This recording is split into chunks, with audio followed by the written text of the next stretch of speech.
What's going on, guys? It's another day, another trade. Well, just kidding, I didn't trade, but today is the road to profitability, day 14. Is it 14? Yes, number 14. So road to profitability, day number 14. Today I did not trade. I haven't actually taken a single trade this week at all.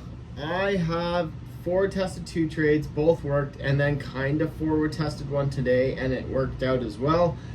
I'm gonna go over that trade right now and explain why I did not take this trade, because there was quite a few valid reasons why I didn't take this trade. Like I said, it worked out. It was a bit of a reversal counter trend trade here, but there was lots of reasons why I didn't take it. It did go to the draw on liquidity. I was interested in it going. And then I had a few other reasons why I was just a little bit iffy. Like, none of the setups I saw today were A+. There was one move to the downside, which I was bullish on the day, and I'll go over why. That really worked out. Price really tanked and it just tanked actually all day. So basically, I'll kind of go over why I guess price tanked, kind of looking at it here. Like, I'll show you this here. So if we just look at the hourly, you can see that NASDAQ left these relative equal highs here, and that's the previous day high. And then the S&P did sweep the highs. So there is an SMT there. The reason why I didn't feel comfortable shorting was because I don't care that there is SMT. There's still relative equal highs, literally 3 relative equal highs here, that I just don't like to short against. I don't like to short with equal highs above, and I don't like to long with equal lows below. It's just common sense. So that's one of the reasons why I was more bullish, because I thought maybe the draw on liquidity would be higher. If I look at the daily time frame and I followed the daily bias method that I was talking about in the previous video, we swept out the daily low here. There was potential of us coming into the daily fair value gap, which is exactly what's going on at the moment. But if you look here, we are in this weekly fair value gap. So that was the fair value gap I had my eyes on. Now, if we look at the daily, like I was stating for the daily buy, so we swapped out the low and we closed in the range, was making me anticipate us to come reach for this high, which is exactly what happened with the S&P, but not NASDAQ. We left behind relative equal highs, and that's exactly why I was more bullish, because I wanted to see price dip down, take out a lower time frame PD array, sweep liquidity, give us a market maker buy model or something to the upside, right? So that right there was kind of the valid reason on why I did not take a short position. So jumping into the 4-hour time frame here is I'll go over the trade that I kind of took, like I was anticipating taking, but it didn't work out. So coming down to the lower time frames, you can obviously see that we have the relative equal highs there. You can see that we have this 1-hour fair value gap right here. And then you can see we just swept that liquidity here. The only reason that made me iffy as well was because another reason that made me really iffy as well on this half was because we inversed this hourly fair value gap. Now, I did not like that whatsoever. I told myself if we inverse this hourly fair value gap, I think I set this to the Discord, but if we inverse the hourly fair value gap,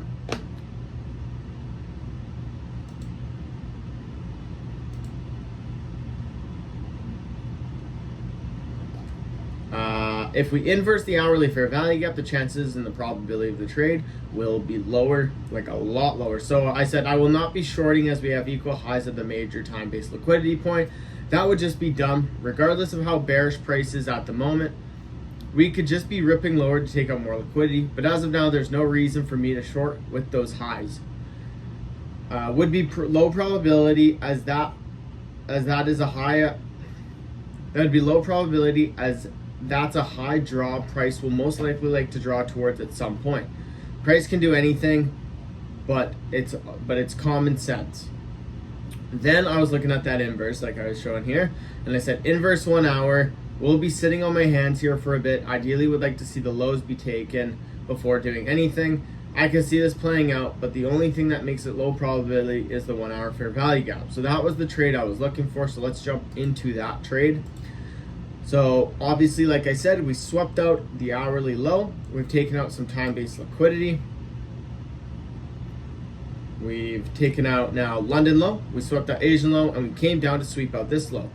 We also left behind this 15-minute fair value gap, and that's where I wanted to draw price towards, because if we were truly bearish, I would think we'd want to, external liquidity to internal liquidity, right? We're going to want to come back up to that 15 to maybe push lower, or maybe that's going to be the reversal there, and we're going to take out the previous day high, which is not the case. The 15-minute did get tapped into and came lower. Why didn't I take a trade to that 15-minute time frame, or why didn't I take a trade to that 15-minute fair value gap? If you take a look here, I was looking for a reversal. If you take a look here, I was looking for a trade setup. So we had this 5-minute fair value gap, which we did tap into, but I wasn't paying attention to this one because we had that 15-minute above. That 15-minute is going to be a higher probability target to reach instead of this 5 because it's a higher time frame. So I jumped down to a lower time frame. We didn't have anything on the 3-minute, didn't have anything on the 2-minute, but on the 1-minute time frame, and we didn't have really anything on the 1-minute time frame. So obviously, what do? We just sit around and we wait, turtle soup the low, and we create this fair value gap right here. So this fair value gap is the one that I had my eyes on. If we broke this fair value gap, I was going to get in for a long position. So we waited. This fair value gap literally was respecting it. Like it held so good. As you guys can literally see, look at how many taps were into it. But that's just telling me that if we break through it, we have a higher chance of going up.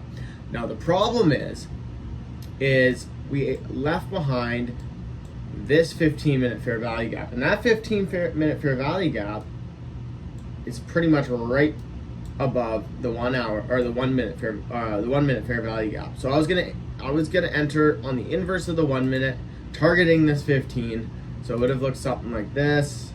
Target, you could have done this low here, but I was actually just gonna do the bodies of the candle.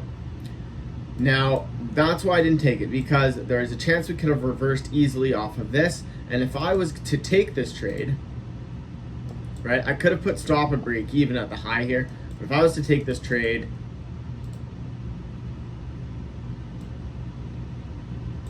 that's what it would have looked like. You're telling me that's worth taking? Like, come on now. That doesn't make any sense whatsoever. It's not even...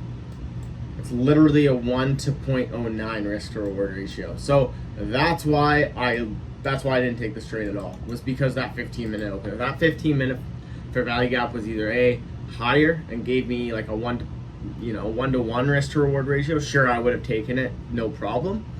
But there was literally no point in taking that, because we were gonna that could have been a clear. We could have reversed off that 15-minute fair value gap. I don't know. The market can, like I said, can literally do whatever it wants to do. So the probabilities of this trade went really low. So we inversed the fair value gap, and we had two 15-minute fair value gaps above. And those two 15-minute fair value gaps above, the one I wanted to target, the one was way too close to entry, so it just there was no point in taking it. But I forward tested it because why not? So here we had SMT.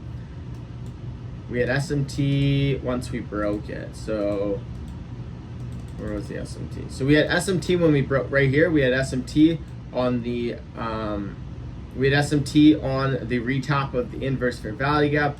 So I would have entered on the inverse here.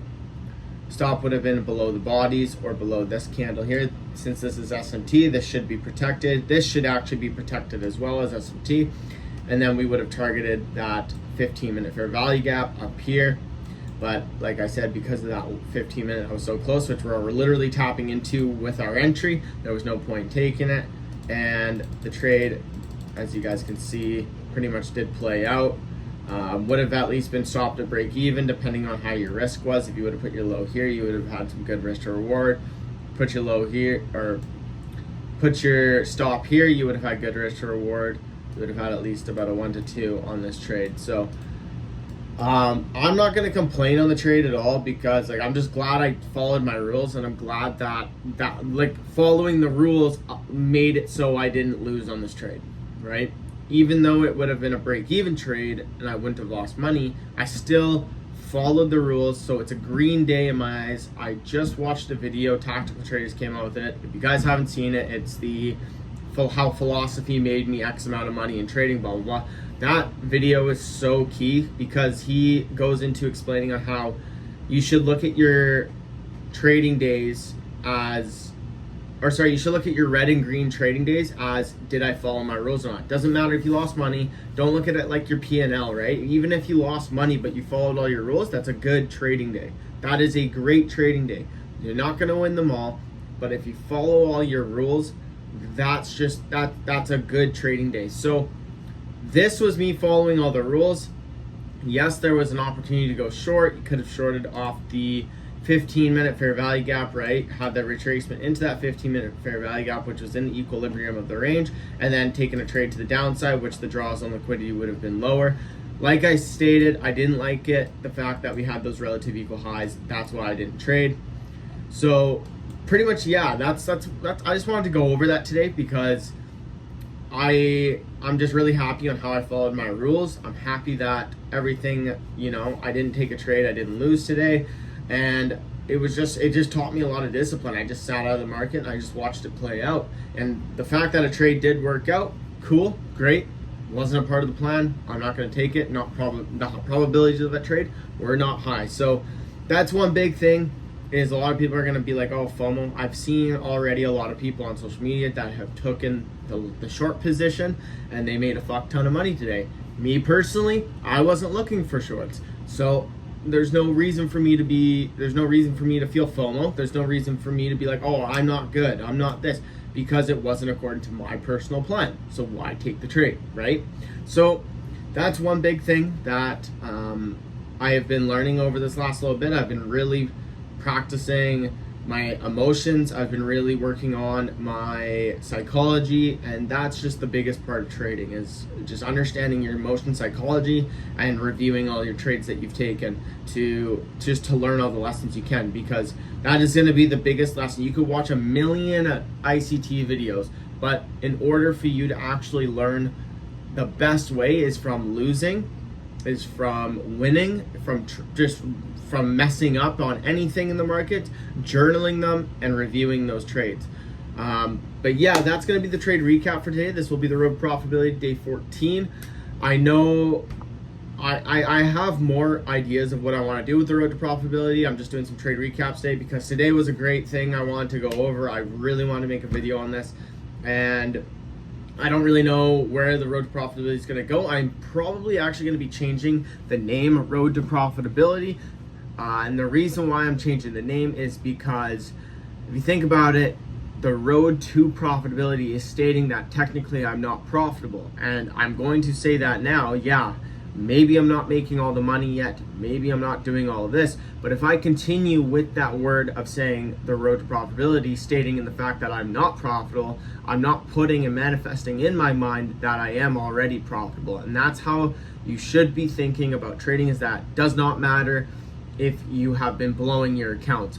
You still got to think in your mind, I am profitable, and I'm going to do everything today, every single session, what an actual profitable trader will do. And I'm going to act like a profitable trader, because those little habits of building those things is going to be what makes you become, it's going to make the money flow in. It's not me saying this from experience, but this is me saying this from the countless of podcasts, countless of videos I've watched, and every single trader literally says that. So I am probably going to change the name. I don't know what I'm going to change it to yet. I'll upload this video as the road to profitability, but after today it's going to be changed, but continuing with the videos, it'll be like whatever, part 15, 16, 17, but I want to change the name for that reason. So anyways, guys, thank you so much for watching. If you like these videos, hit the thumbs up button, hit the subscribe button. Discord link will be in the description. You guys want to join that, feel free.